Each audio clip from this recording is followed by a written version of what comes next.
If you guys are looking for the most effective testing method for meta ads, specifically for Shopify brands in 2025, I am walking you through the exact system that I have created over the last 11 years managing Facebook ads, the last 8 doing it for e-com brands. And I think you will enjoy what I've created here. Break it down, very simple for you to understand and be able to implement into your ad account. So if you're interested, let's hop into it.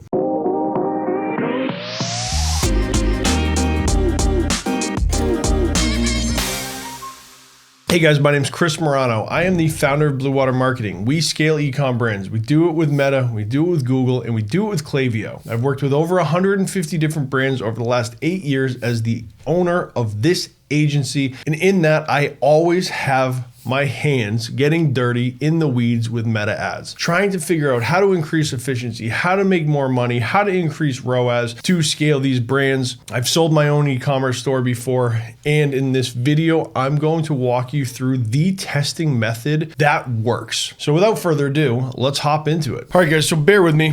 One of the first times I've really used Miro for one of these. And what I want to focus on here today is just testing campaigns, right? This system works extremely well for testing. And so what I want you to think about is your ad account, and I'll show you an ad account momentarily that looks exactly like this structure just on Meta. But you want to take into consideration, you need to have different segments, scaling or evergreen, and your testing. You don't want to have all of them mixed together. So for the first step, just create a testing campaign. Sales campaign, testing, put in holds. I'll show you guys how to do this in a moment. The next step is for every single client, we establish who are we speaking to. In this scenario, this hypothetical example I'm sharing with you, parents, grandparents, and teachers.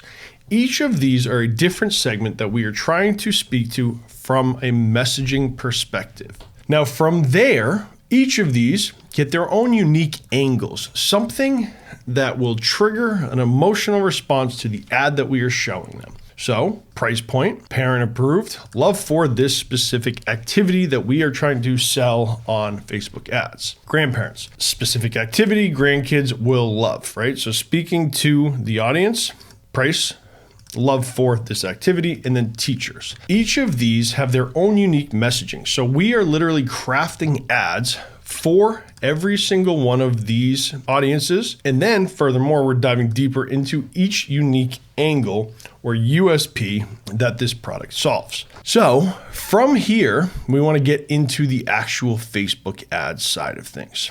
So here's how we're going to do it. And if you're already like, this is too much, I'm never writing that much ad copy, I'm never doing that much creative, click the link down below, book a call with myself or one of my team members to see if we'd be the right fit to help you grow your store. So we want to break things out.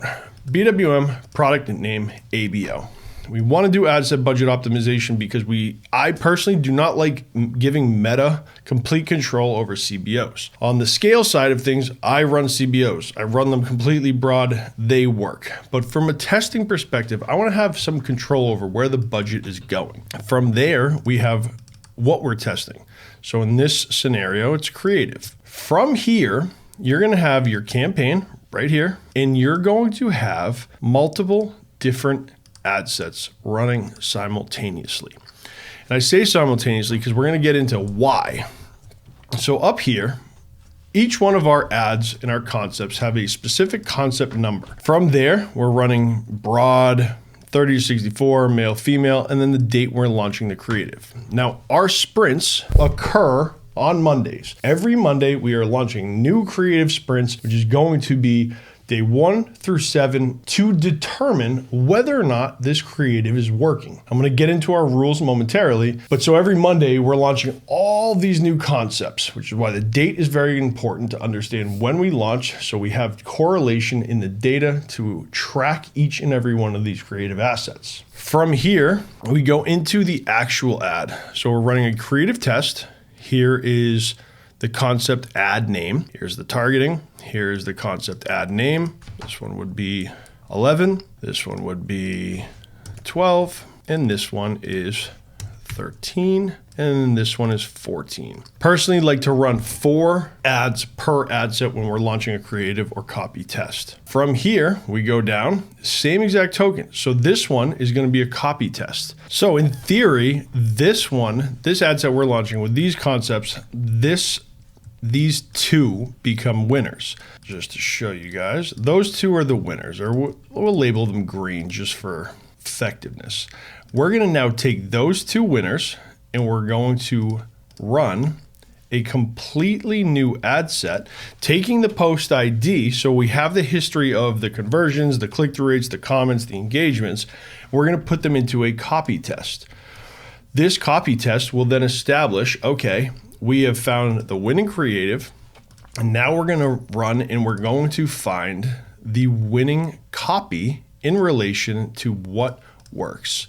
From there, we find that these 2 are the winning creatives. So we have winning creative, winning copy. And then from here, this one and this one move into a broad scale campaign.